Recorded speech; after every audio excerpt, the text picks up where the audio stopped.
हजारों साल पहले ऋषि सांदीपनि के शांत आश्रम में कृष्ण और सुदामा एक साथ वेदों का ज्ञान प्राप्त कर रहे थे। उनकी मित्रता निश्चल और गहरी थी।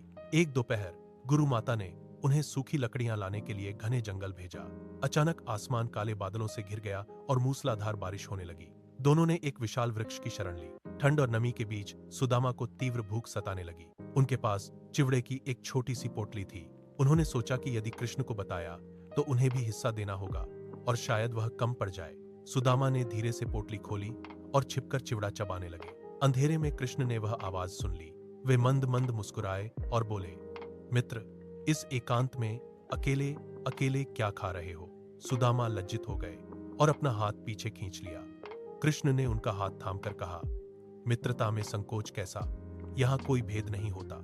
समय का चक्र घूमा और दोनों के जीवन की दिशाएं बदल गईं। कृष्ण द्वारका के वैभवशाली राजा बने, जबकि सुदामा अपने छोटे से गांव में एक अत्यंत साधारण ब्राह्मण का जीवन व्यतीत करने लगे।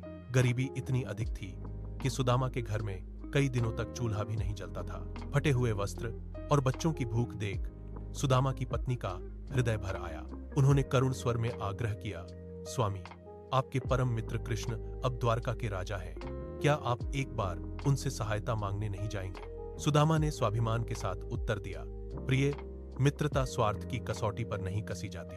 मैं उनसे कुछ मांगकर अपनी मित्रता को छोटा नहीं करना चाहता। लेकिन जब बच्चों की बिलखती आवाजें सुनी तो वे मान गए। पत्नी ने पड़ोसियों से मुट्ठी भर चिवड़ा मांगकर एक फटी हुई पोटली बनाई और सुदामा भारी मन से द्वारका की लंबी यात्रा पर निकल पड़े। द्वारका की ओर चल पड़े। भारी मन से लंबी यात्रा पर निकल पड़े। जब सुदामा द्वारका के स्वर्ण द्वारों पर पहुंचे तो उनकी दयनीय स्थिति देख पहरेदार ठिठक गए। धूल से सने पैर और फटे कपड़े देख किसी को विश्वास नहीं हुआ कि यह राजा के मित्र हैं। जैसे ही कृष्ण को सूचना मिली कि कोई सुदामा नाम का ब्राह्मण आया है, वे अपना सिंहासन और राजसी वैभव छोड़कर नंगे पैर दौड़ पड़े। पूरे दरबार के सामने उन्होंने सुदामा को गले से लगा लिया। उनकी आंखों से बहते आंसुओं ने सुदामा के पैरों को धो दिया।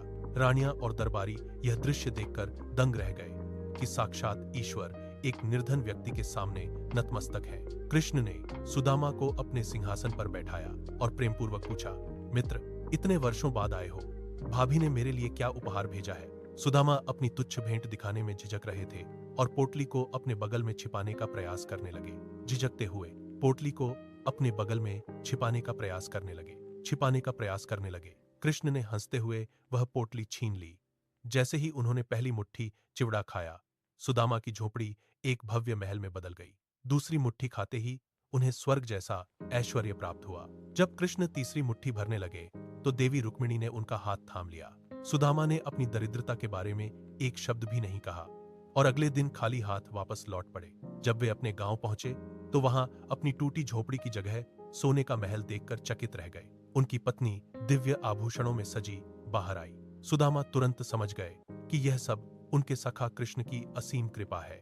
इतना वैभव पाकर भी सुदामा के मन में अहंकार का एक अंश भी नहीं आया।